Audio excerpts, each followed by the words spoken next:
Yes, mjambo wandugu wapendwa, habari yenu? Mimi ni wenu Kolo Mboka, mwenyekiti mwenyewe, mfalme wa habari, ambao kabisa nimekuwa mbele yenu kwa muda huu kabisa. Wandugu zangu, mambo ni hatari kabisa. Tunamaliza siku tuko tunatafuta jinsi gani madawa zitafika huko, na Mungu amesaidia, tumezipeleka kabisa dawa za wandugu zetu kabisa huko kwenye uwanja wa mapambano. Unajua hata Daudi wakati ambapo wakuu wake walikuwa wakipigana, wakuu wa Daudi walikuwa wamepigana, yeye kazi ya Daudi haikuwa kupigana, hapana. Kazi ya Daudi ilikuwa ni nini? Wandugu zangu, kazi ya Daudi ilikuwa ni nini? Wakati ambapo wakuu wake na Daudi wako wanapigana huko, ama wako kule kwenye shamba la vita, wako msituni, Daudi alikuwa anachunga kondoo, lakini alikuwa na ingine kazi ambayo ilikuwa kazi maharumu, ambayo ilipita ndani mpango wa Mungu. Kuna wakati ingine unaweza kuwa uko mchungaji, lakini Mungu anakufundisha mambo mengine kupitia uchungaji kondoo hile. Daudi alikuwa naenda kubeba chakula ya wandugu zake kwenye shamba la vita. Unasikia ile kitu? Daudi alikuwa naenda kubeba chakula, yani alikuwa anabeba ravitaima. Hii ni kitu moja kubwa sana ambayo nimevumbua leo katika usomaji Bible. Nimevumbua hiki kitu kabisa kwamba Daudi pamoja na kuchunga kondoo, pamoja na kuwa karibu ya kanisa, lakini kwanza alikuwa naye anabeba kitu kidogo kule kwenye shamba la mapambano. Yani alikuwa anasema mimi sina nguvu ya kupigana, lakini nitaenda. Na alipofika kule kwenye shamba la mapigano, alisikia hasira, alisikia ile kitu baneta hasira ya ndani.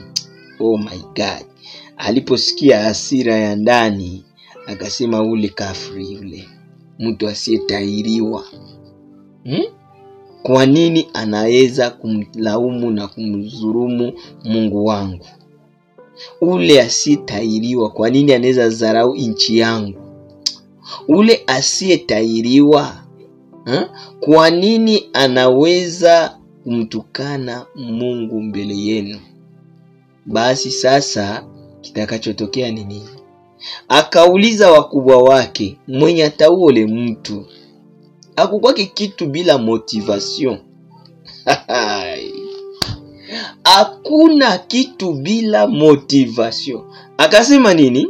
Aseme mwenye ataua ule bwana ule mweko natukana Mungu ule, batampatia nini? Motivation. Bakamwambia mwenye ataua ule mtu, wala mwenye anaweza kumuua ule mtu. Sababu hawakukuwa na matumaini hata ya mtu mmoja katika Wayahudi ama katika Israeli, mtu ambaye anaweza kupata ujasiri wa kumuua Goliati. Sababu Goliati alikuwa mrefu 10 metri, alikuwa jitu kabambi ya mwanaume, na alikuwa mwenye hasira, mwenye vita. Yeye mwenyewe alikuwa anaua batayo. Yeye mtu mmoja alikuwa anamaliza batayo. Alors tu vois que huyu Daudi aliposikia hayo, Daudi aliposikia mambo hayo, wakamwambia mfalme ameahidi kwamba atampatia nusu ya mali yake na mtoto wake mke. Sikia pale Daudi aliposikia mwanamke yupo ndani, akasema hapa ndio mambo hii sasa. Tivake hapa kuna mambo mazuri sana ambayo nimejifunza leo katika neno la Mungu, na inanipatia sura ya leo ya kazi. Na hapa kabisa tumeona kama wazalendo wamejitokeza kama Daudi. Maana Daudi alikuwa mtoto ambaye alikuwa ajulikane ndani ya jamaa lake. Ule ambaye alikuwa ndani ya pori miaka ya mingi, hapa wazalendo wameonekana kabisa. Na hapa wamekuwa hawa ndio watoto ambao wameshimama kwa kuipiga adui. Inawaambia ni kweli ndugu zangu, inabidi kabisa tuwe makini na tujue ya kwamba kabisa inabidi tuvae magunia. Hakuna kwingine kwenye suluhisho iko isipokuwa suluhisho iko katikati yangu mimi na wewe. Shie bawili ndio tuko na suluhisho ya hii vita kuisha. Na zaidi inawezekana wewe auende kwenye shamba la vita, lakini ndani ya nyumba yako muko vere ya sukari, ndani ya mfuko yako muko kuta moja ama 1000 francs. Usijali hata kwamba hiyo, usijali ukiwa na $5, ukiwa na $100, ukiwa na $1000, hata $10,000, patia wazalendo. Wazalendo hawana msaada yoyote. Wazalendo hawapokei. Wazalendo wako wanapigana bila kuvaa viatu, bila kuvaa manguo ya mvua, bila kuwa na bashe. Hawapate hata kitu kimoja, na wanatoa damu, roho na mwili. Unanisikia? Damu, roho na mwili wameitoa kwa ajili ya nchi yetu. Wakati ambapo mko mnaona jinsi gani wale ambao wanalipwa wako wanaujisha mahali. Wakati ambapo mko mnaona jinsi gani wale majenero ambao wanalipwa pesa nyingi, lakini wanapatia adui nafasi. Hii inakera moyo, inaluma sana kuona pesa ya rahia, pesa ya nchi iko nenda ndani ya mikono mibaya, inaenda ndani ya mikono ya wasaliti. Inatuletea kabisa kikero cha moyo. Leo $21,000 ambao walikuwa wanapatia ba depute njoo inakuwa silaha ya kutuangamiza shie. Leo ba ministre walikuwa wanapokea ma 50,000.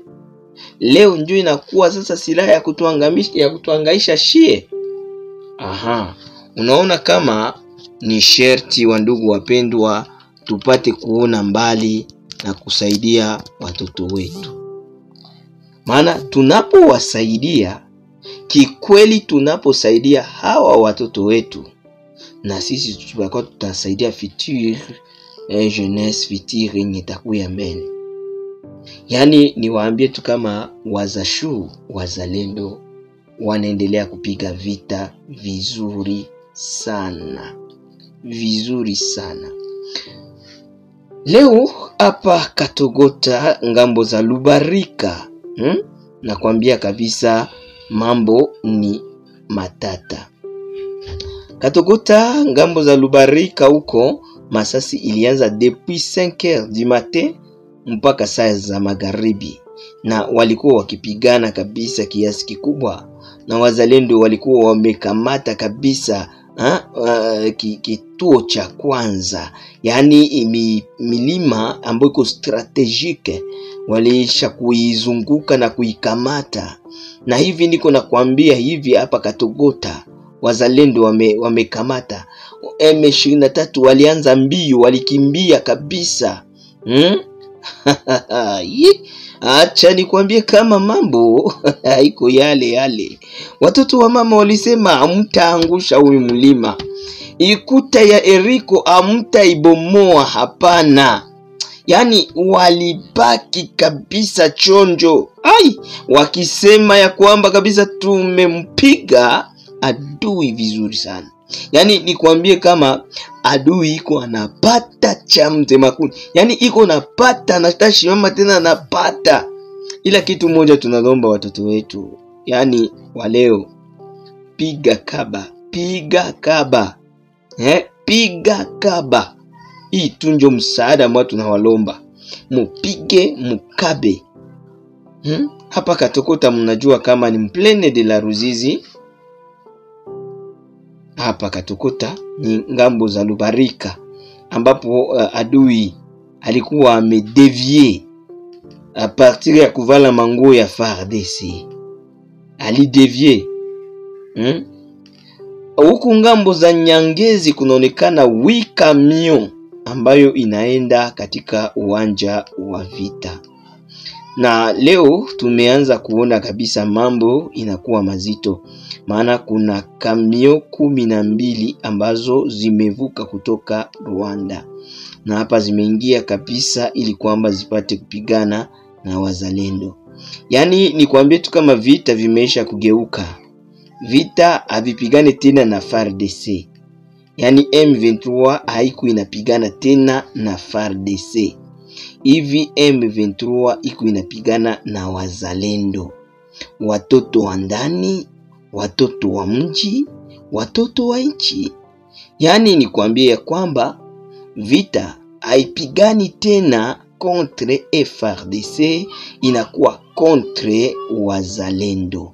Donc ni kusema M23 huyu ambaye ni mgaidi, ambaye ni msaliti wa nchi yetu, ambaye kabisa ni agresseur comme on se le dise, na anakuwa sasa nini? Anakuwa adui wa wazalendo.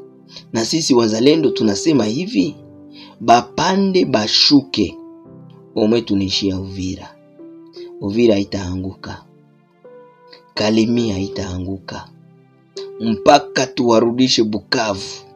Na hapa watajua ya kama mapambano ni namna gani. Wandugu wapendwa, mukae chonjo. Nawaambia mukae nini? Chonjo. Mukale pale mungoi muone. Yani we Samuel utasema boni vinakawa. Vita si maharagi ya kukula. Na hata Samuel maharagi na kwama mtu. Vita nenda pole pole. Pole pole, petit à petit. Pole pole, pole pole, pole pole. Na tutafika mahali ambapo inahitajika. Wandugu wapendwa, wapendelevu wa Holy Official, ni mimi wenu Kolomboka, mwenyekiti mwenyewe. Mfalme wa habari. Tunashukuru sana kwa wote ambao wanaendelea kutia mkono wao kwenye Holy Official na kuponda subscribe. Na ikiwa ni yako ya kwanza, basi ponda subscribe papa. Ndugu yangu, ponda subscribe na hapo itakuwa mzuri sana. Leo tumebahatisha kupata njia ya kutuma madawa kwenye uwanja wa vita huko ngambo za Plaine de la Ruzizi. Yani tumebahatisha kuna kikundi chetu cha hapa Goma, tumebahatisha kupata madawa za kubeba. Tunaistuma na tutakwambia njia gani tumetuma kwa ile madawa, lakini tumetuma madawa na tunaamini ya kwamba zitafika vizuri. Yani ambazo tumetuma huko ili kwamba kabisa ipate kufikia wandugu zetu. Na hapa ni kitu ya maana sana, maana dawa zimeonekana kufika, zitafika vizuri kabisa. Wandugu wapendwa, niwaambie tu ya kwamba kale kadogo kako kenye uko nako kanaweza kumsaidia mzalendo na kanaweza kakafanye kazi kwa wazalendo. Haiko kupenda mzalendo, sikusema mimi mzalendo, napenda mzalendo. Upendo yote inatoka kwa kutoa, kwa kupana.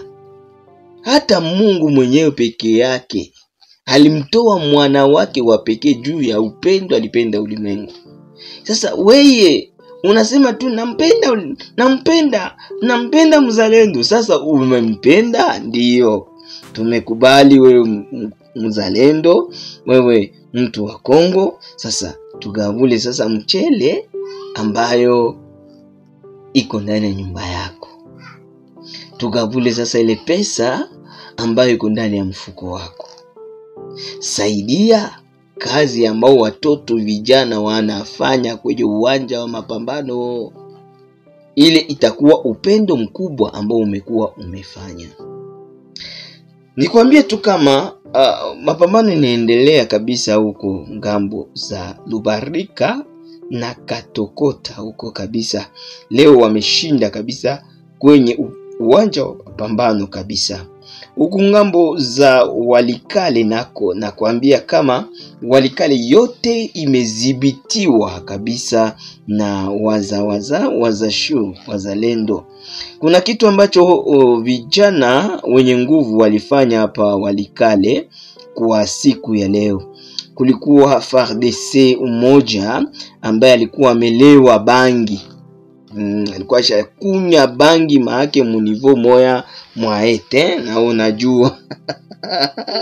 Alikuwa alishakunya bangi. Sasa bangi yake kamtuma mubotike kwenye kijana mmoja alikuwa anachuruza, asema anaenda kumpie. Kijana alimupa ngumi. Alimupa jido. Niko na bunduki. Anta charger bunduki, mwingine akamubana mkono akamnyanganya bunduki. Basi vile tutaanza ba désarmer shipeki. Ile ndio kitu ya kwanza. Soda mwetu tu niko na lewa. Analewa. Civil désarmer aye. Kamata bunduki uende upatie bazalendo. Piske ile ndio tu itatusaidia. Sababu atujue kama komando mtu mwalifa formation. Sha munasema munatabeba bazalendo ku formation. Mutababeba ku formation gani? Formation gani? Wakati yenye soda mwenye alifanya formation iko analewa en plein air. Pombe yulu kabisa na bangi yulu. Sikile soda tapigana. Situko hata tunaulizana. Tuko hata tunaulizana. Eske soda shavuta bangi iko tete yulu kabisa, ule soda atapiganaje? Wandugu wapendwa, inaonekana ya kwamba FARDC iko na faiblesse mu niveau moya ya yulu sana. Na hii faiblesse yenye FARDC iko nayo inaonekana kabisa ya kwamba inapatisha population congolais na gouvernement haya. Kwa kuwa wao ndio walevi wa kwanza. Na wakati wanakuwa walevi, wanaanza kutupatisha haya hata kwenye mitandao.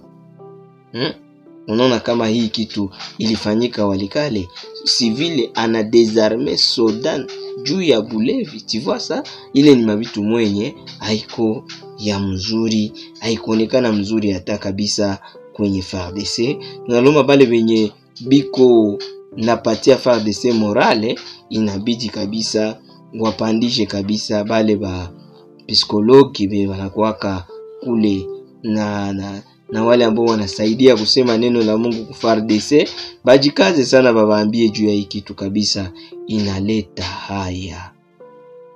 Leo asubuhi mambo iliyofanyika huko ngambo za Kan TV, asubuhi ma 6h30 za asubuhi leo walikamata vijana wengi sana, wengi na bapapa balikuwa ndani, bakamata bananza kubabeba. Ona sasa mambo jinsi ilivyokuwa. Ndio nikwambia kama shie bote tuko bakamkalangi. Sa yenye population iliona bananza beba ba vijana na ba mama nabo bakakuya, bopeke bakajileta sasa. Bopeke bandeko na ngai, bopeke bakajileta, bakashimama mbele ya bale basoda, bakawambia basi shie bote mtubebe kama mnatabeba Bukavu muzima. Juu tunaona mshakwa babeba, hivi mshakwa bapomba munabeba na shie mtubebe. Bale bapiki balitabe bale basoda bakangalia population yote inakuwa pale, akukukua gisi bababebe. Njo ule shefu waba kabauliza sasa tufanye ae. Bakamwambia tu unapenda kabeba lakini unafanya mbaya. Kama ingelikuwa mzuri ungelituita unatuambia bit probleme yenye iko. Jushia tuye probleme yenye mko nayo. Tunasikia masasi kila siku, tunapenda mwone mtuoneshe kwenye bale wanapiga kile masasi. Sasa wewe uko soda, unashindwa kujua wanapiga masasi. Civil ataiua hai. Aone kama uko bazoba jibote. We M23 mulienda faa vile uko zoba juu auone kama ule ni civil iko na besoin ya kwenda fanya kazi zake, iko na